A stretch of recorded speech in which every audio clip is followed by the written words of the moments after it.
Welcome back, everyone, to the Bear Show Plays YouTube channel. Today is Saturday, December 21st, and we are back looking at some more college football playoff games. Not just bowl games, college football playoffs. We have SMU going up against Penn State, Clemson going up against Texas. I know a lot of people probably want to see the Tennessee-Ohio State game. I'm going to do it on the member side. That's the game I'm most confident in, so I'm going to do it on the member side. They pay to see it, so that's what we're going to do. So we're going to get the other two games on the free play side. I have a couple player props as well, a couple player props I really like. For Saturday afternoon. Great slate of games, by the way. College football, NFL, NBA, college basketball. This Saturday is going to rock. Hopefully you guys can, get some good food, get around some family and friends, and just watch some of these games. But let's take a look at the game from Friday night, currently going on right now. Indiana going up against Notre Dame. Maybe the worst coaching I've ever seen out of Indiana. If you run read option and you never pull it, right?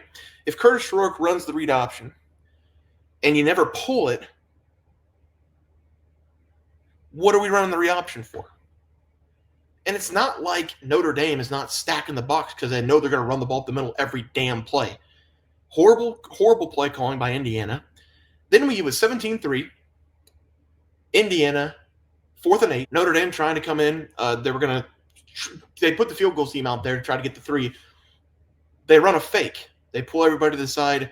Indiana's like, nope, we're going to call a timeout. They did run the fake. They came up several yards short. It was 4th and 8. If you're Indiana and you can't get a stop on 4th and 8 against the field goal team, you shouldn't be playing in the college football playoff anyway. So horrible call again. Gave Notre Dame three free points. It's 20-3 right now. Notre Dame, I don't think Indiana has 5 yards in the second half of offense. And they just did block a kick. Got it at their own 40. So 12 minutes left, 20-3 right now. Under looks fantastic. That one's probably going to hit unless something crazy happens like an overtime or something like that. But under's going to hit, so we're going to go 1-0 on the game pick.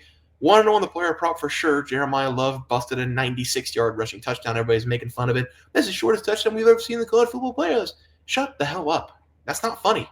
Okay.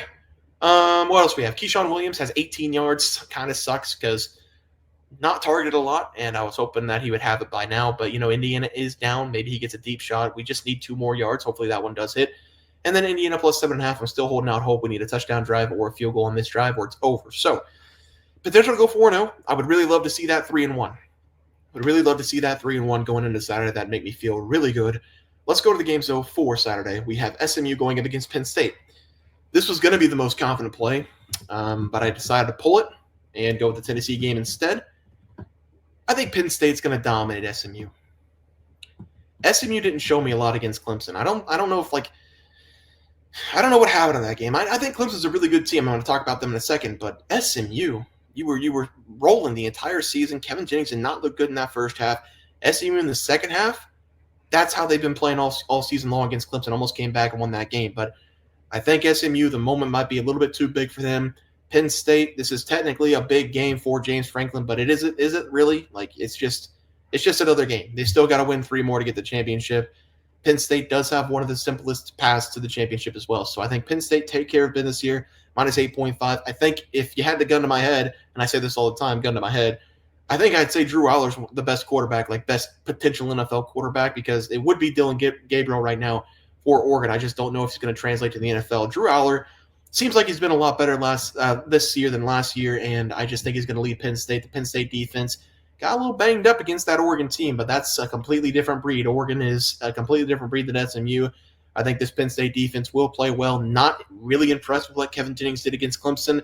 Dual threat guy, he just struggles with accuracy, struggles to throw the ball. So I'm going to take Penn State here, minus 8.5 as the first play. Second play of the day, Clemson going up against Texas. In this game, I took Clemson to win outright. I did. I already put the bet in. It's in. I'm going to also take them plus 12.5. It was, week 6 or 7 whenever Georgia played Texas, maybe even sooner than that. But I said this might be the real Texas team. This might be the season that, they always say Texas is back. This might be the season where, Texas might actually be back. Talent-wise, I think they have the better players. Coaching-wise, I think they have the better offensive mindset. But it's Clemson. It's championship DNA. I'm not saying Clemson was good on the season because when they played good teams, they got kind of killed. But Texas is known to choke. That's all they've done over the last 10 years. This Texas team chokes. If this is a close game, first quarter, second quarter, going into halftime, 3-point, 1-possession game, Clemson sticks around. I think Clemson will win this game late if Texas lets them stick around. I think Clemson will be able to throw the ball in this game going up against Texas. The defense for Texas has been good basically the entire season, but they really haven't played well against some of these high-quality teams, and they really haven't played a lot of high-quality teams. So we've got a kind of a short like sample here of what Texas can do against high-quality teams. They haven't been great against them. Clemson also hasn't been great against them. I just don't think either of these teams are that good. I'm going to take Clemson with the points. I think these teams are in the same kind of like tier. Clemson can play some defense. I think this will be a defensive game for the first half, and then we're going to see what kind of offense we get in the second half from both these teams. But I think Clemson can hang around. I'm going to take them plus 12.5 as the play here. Next play, we're going to go to the player props. Back to the SMU game. SMU kind of got torched against Clemson, and Penn State was extremely good against that Oregon defense in that conference championship game. So I'm going to go to Tyler Warren here over his total yards in that game against Oregon. 7 catches, 84 yards.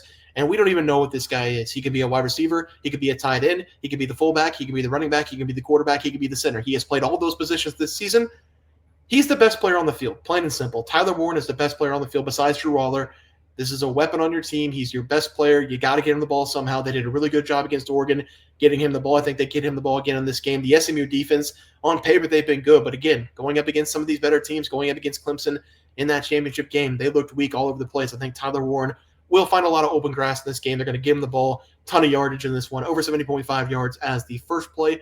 Second play, we're going to go Bryant Wesco of Clemson, over 49.5 receiving yards. And Cade Klubnik loves this guy. Over the last several games, he's putting video game numbers. 8 catches, 143 yards, 2 touchdowns going up against SMU in the last game. He's had 60-plus yards, I should say, in 4 consecutive games, and they've been going to him a lot more over the last several. I do think Clemson will be able to throw the ball going up against Texas. And if you take a look at the numbers for this guy, Bryant Wesco, early in the season, he was not really a guy that gets a ton of targets. He was the big play guy, had 2 games of 100-plus yards, but only had a combined 5 catches in those games. But over the last 3, especially against top 25 teams, South Carolina, good defense, 5 catches, 67 yards.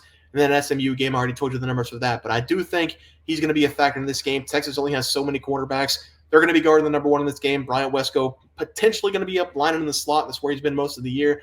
I like him in this game. I think Klubnik loves this kid, and they've been going to him a lot over the last couple games. I'm going to take his over 49.5 receiving yards against this Longhorns defense as the play. Let's go to the recap graphic. We're going to be taking Penn State minus 8.5. I think they can – I really think they can blow out SMU, but just to give SMU some respect, I gave it a 10-point game there. Clemson plus 12.5. I also took them outright. If you want to take them outright, go for it.